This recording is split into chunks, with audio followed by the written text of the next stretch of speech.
Olá, muito boa tarde. Está começando mais uma live do Taquini, sempre com conteúdos interessantes, pessoas relevantes que chegam aqui para passar para a gente as informações que, como falei, são relevantes para a nossa comunidade. Sempre falando de saúde, obviamente, né? O assunto que a gente mais toca aqui no Taquini Sistema de Saúde. Ao nosso lado hoje, para falar sobre Novembro Roxo, doutora Daniele Ventura, pediatra neonatologista. Já é difícil para mim falar, veja bem. Mas, doutora, vamos falar sobre esse assunto que eu já não consegui nem falar sobre o teu cargo. Imagina sobre o assunto, que bom que tu tá aqui. Muito bem. Eu queria começar falando, doutora, porque prematuridade, né? Quando é que o bebê é considerado prematuro? Porque você nasceu com 8 meses e 3 semanas. Não sei se é tão prematuro assim. Enfim, quando é que o bebê é considerado realmente prematuro? Como é que a gente pode começar a se preocupar com isso? Na verdade, popularmente a gente fala meses, né? Mas na verdade, quando uma gestante está fazendo o pré-natal, ela recebe as semanas que ela tá, né? Com quantas semanas de gestação que ela tá. Eu nunca sei fazer esse cálculo. Ele não fecha muito. Se a gente fechar que um mês tem 4 semanas, um bebê a termo ideal nasceria com 40 semanas, fecharia aí uns 10 meses. Mas como não são 4 semanas, né? É um pouquinho mais, acaba que fecha os 9 meses dessas 40 semanas aí. Mas a gente considera o bebê a termo, o bebê que nasceu no tempo certo, um bebê que nasceu a partir das 37 semanas. Então todos os bebês com menos de 37, 36 mais 6 ou menos, são os bebês prematuros. Legal. E agora falando sobre realmente a prematuridade, quais são os perigos que um bebê prematuro pode enfrentar? Assim? A prematuridade, ela é pior quanto mais prematuro for, né? Então, quanto menos semanas tiver no momento do nascimento, pior mais riscos, né, a gente vai ter. Quando a gente pensa no bebê prematuro, é um bebê que deixou de completar o seu desenvolvimento dentro da barriga da mãe, né? Então, é um bebê que ainda não estava pronto para nascer. Até quando eles internam na UTI, a gente conversa sobre isso, né, com os pais, que a gente vê o bebê todo formado. Não é que ele não tem o bracinho, a perninha, tá tudo lá, né? Mas nada tá maduro o suficiente para trabalhar assim 100% como deveria num bebê que nasce no tempo certo. Então, principalmente, o que a gente vê, né? O bebê prematuro, naquele primeiro momento do nascimento, eles têm mais dificuldade para respirar, já que a respiração, o pulmão é o último órgão a terminar de se desenvolver. Às vezes eles podem ter dificuldades para o coração fazer as suas funções, para manter a pressão adequada, pode ter dificuldade para se alimentar, seja para conseguir engolir, né, fazer a sucção ali adequada, seja para digerir o alimento. São bebês que estão mais expostos a infecções, têm um risco maior de ter infecções, tem um risco de óbito, né, dependendo de quão prematuro e das complicações que ele tiver depois. Então, naquele primeiro momento, essas seriam as principais complicações. Essas complicações, elas podem ser perenes? Elas podem continuar depois que o bebê se recupera e sai da UTI? Sim. Um bebê que nasceu prematuro, de novo, ele não terminou o seu desenvolvimento, né? Por mais que a gente deixe ali na incubadora, se é um bebê muito prematuro que precisou internar na UTI, nem todos vão precisar, mas os bebês mais prematuros vão, ele vai continuar tendo algumas sequelas em relação à prematuridade. Para alguns bebês não vai fazer diferença nenhuma para a vida deles, mas para alguns pode fazer. Então eles têm um rim que não terminou completamente o desenvolvimento, o pulmão que teve o seu desenvolvimento interrompido. Isso tudo pode levar a doenças depois, né? Como uma criança que tem uma chance maior de chiar o pulmão durante a infância. Às vezes eles podem ter mais distúrbios do desenvolvimento, às vezes alguma alteração ali de aprendizagem, em diversos graus, né? Dependendo do que aconteceu e do quão prematuro esse bebê foi.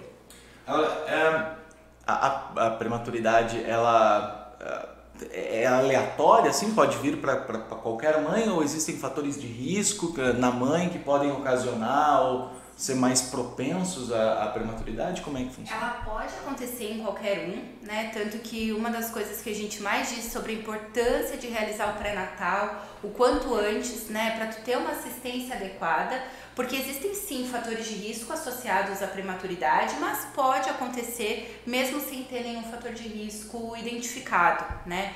Mas os extremos de idade, então mães muito jovens ou mães mais idosas têm uma chance maior de ter bebês prematuros.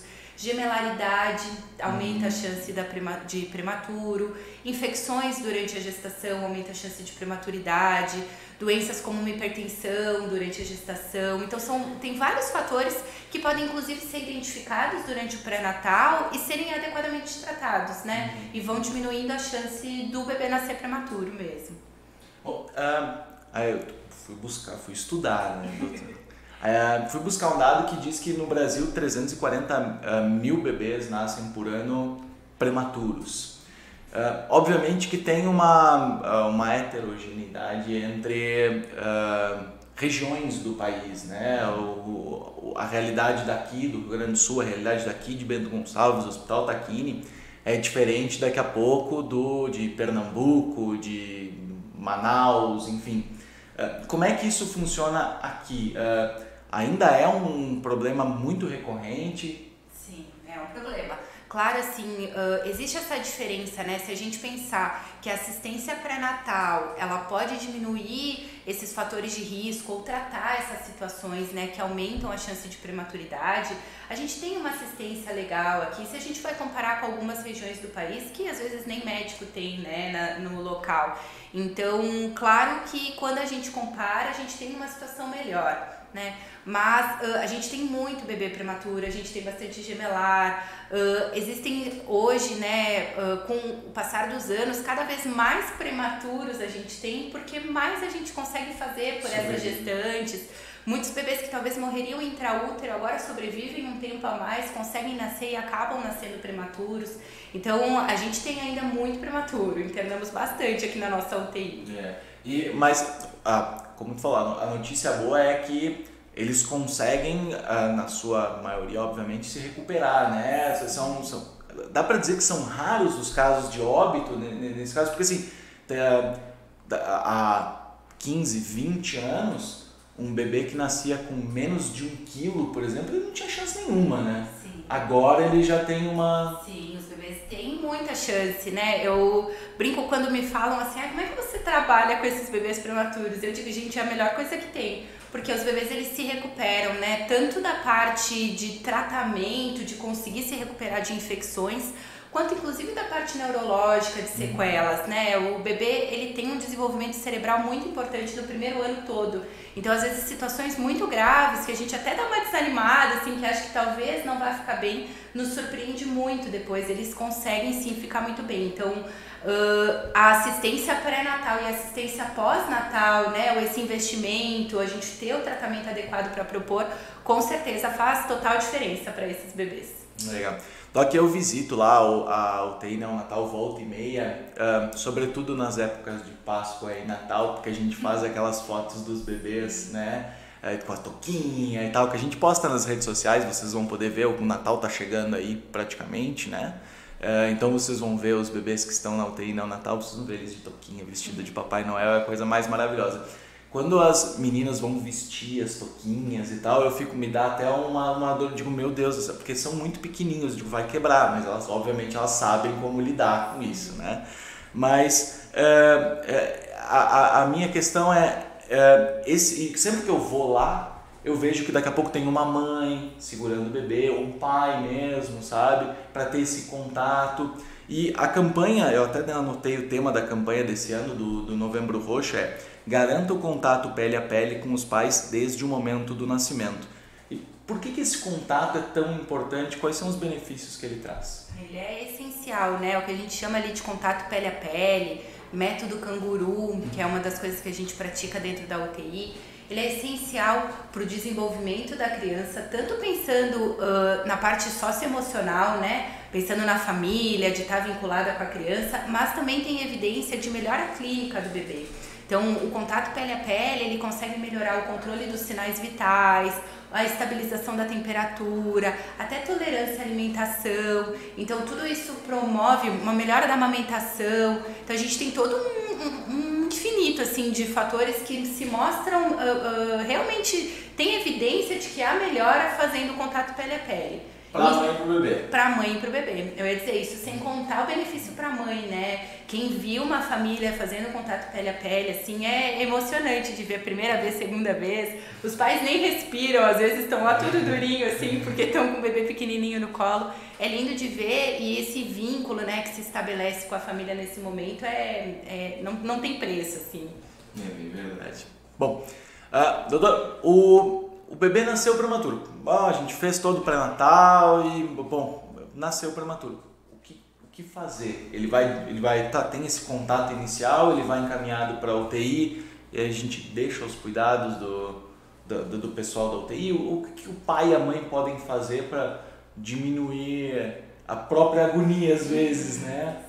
Quando o bebê nasce prematuro, inicialmente ele vai ser avaliado ali por um pediatra, né? Que é o que vai acontecer em todos os nascimentos. Nem todo bebê prematuro vai precisar internar na UTI, né? Então, dependendo de quão prematuro esse bebê for, ele pode precisar ou não. Os bebês pouco prematuros, aqueles bebês com 36, 35 semanas, muitas vezes têm condição de ficar com os pais ainda em alojamento conjunto. Mas é um bebê com um risco um pouco maior que a gente vai ter que ficar de olho, né? Então, o bebê nasceu, se ele é mais prematuro, que precisa de internação, ele vai ser direcionado para a UTI neonatal e lá vai ser oferecido o tratamento que ele vai precisar, seja ajuda para respiração, enfim, né? Vai depender de cada caso. É importantíssima a presença dos pais dentro da UTI durante a internação, né? Bebê que tem uma mãe e pai presente durante a internação, a gente também vê de desfecho, né? São bebês que eles evoluem melhor, eles respondem melhor ao tratamento e são crianças que a hora que tá dentro da UTI, é claro que toda a equipe tem esse cuidado, né? De manipular com cuidado, de ir ali, conversar com o bebê a hora que a gente está examinando, mas é completamente diferente de um pai e de uma mãe, contando história, conversando, fazendo carinho. Então, esse cuidado, assim, a maternagem que a gente chama, né, é essencial para o desenvolvimento, pensando em neurológico ali do bebê mesmo, de conseguir se desenvolver da melhor forma possível. Também é importante, a gente estimula bastante aqui no hospital, que as mães esgotem leite durante esse período que o bebê está internado, né? Porque muitas vezes eles não vão poder mamar ali de imediato, mas o plano é que assim que possível eles possam, né? E estimular a produção de leite também é uma coisa muito importante. A gente tem um banco de leite aqui no hospital, né? Então, que tem facilitado, ajudado muito aí nesse processo. Então é outra coisa que é bem importante durante a internação, mas que são coisas que devagarzinho, depois que interna, a equipe com todo cuidado, com todo carinho, vai passando para as famílias. E olha, a senhora deu um gancho perfeito que eu ia perguntar justamente sobre o banco de leite, sobre a importância do leite materno, né? A mãe às vezes não tem condição de amamentar o próprio filho e aí o banco de leite entra com essa ajuda, né? Já faz 1 ano e alguns meses que o banco de leite está ativo e eu queria quase que um depoimento pessoal sobre o que mudou nesse período com a presença do banco de leite, porque antes disso os bebês recebiam fórmula, né? A diferença de receber uma fórmula e de receber o leite materno em si, por favor. É muito importante o uso de banco de leite, né? Quando a gente tem um banco de leite, a gente consegue usar leite humano para os bebês, né? A gente sempre vai preferir que o bebê receba leite da sua própria mãe, mas em várias situações a gente não consegue ter esse leite disponível, porque a mãe não está presente, por N situações, a gente recebe bebês de outras cidades, que às vezes naquele início a mãe não consegue estar aqui, porque a mãe está com uma dificuldade de esgotar leite, tem uma produção que ainda não está no que o bebê precisa. Então, nesses momentos, antigamente, a gente tinha que usar fórmula, né? A gente tem também milhões, sei lá, nem sei quantos trabalhos que nos mostram o quanto o uso de fórmula pode aumentar o risco de uma das doenças que os prematuros têm, que é a enterocolite, né? É uma infecção intestinal ali que pode trazer sequelas muito graves, muitas vezes até óbito, né? Porque faz uma infecção importante ali, inflama muito o intestino, às vezes perfura, precisa de cirurgia. Então é uma situação bem ruim, assim. E que o uso de leite humano exclusivamente mostra uma redução dessas taxas. Então a gente praticamente não tem enterocolite na nossa UTI, né? A gente não usa a fórmula, exceto assim algumas situações em que a família não deseja, né? Também a vontade da família, ela é a nossa, isso, a gente vai sempre priorizar o que a família acredita ser melhor também, são eles que definem, né? Junto com a gente, conversando. Mas raras situações a gente quase não usa a fórmula, né? E isso mostrou também uma diminuição da enterocolite dentro da nossa UTI. Legal. Doc, eu estou extremamente satisfeito com as informações, espero que vocês também. Se vocês estão vendo isso ao vivo, certamente vocês não gostam muito de futebol, mas essa live vai ficar gravada, vai ficar no Facebook, se vocês estão vendo depois, também serve, também é importante para vocês se orientarem. Doc, eu não sei se tem mais alguma informação que tu gostaria de passar, que tu considera importante. Te agradecer a presença mais uma vez. Eu agradeço o convite. Acho só trazendo um fechamento, né? Acho que é muito importante a gente falar sobre o Novembro Roxo, né? Importante a gente trazer isso aqui, né, para o público, porque às vezes a gente nem tem ideia do que é um prematuro, por que acontece, né? Então o mês todo ele é reservado justamente para a gente poder falar sobre isso, para trazer para a população a importância que é fazer um pré-natal adequado, comparecer às consultas, fazer os exames. Isso pode mudar muito o desfecho, né? Quando a gente pensa em todas as complicações que podem ocorrer em decorrência da prematuridade e quantas vezes a gente poderia prevenir a prematuridade fazendo uma prevenção adequada, os exames direitinhos, os tratamentos propostos. Então se torna essencial a gente poder trazer isso assim para público, né? Para todo mundo estar ciente disso aí. Maravilha. Mais uma vez, muito obrigado, Doc. Obrigado a você que nos assistiu até agora. Fique atento, numa próxima a gente retorna para falar de novos assuntos, sempre relacionados à saúde, na live do Taquini. Muito obrigado.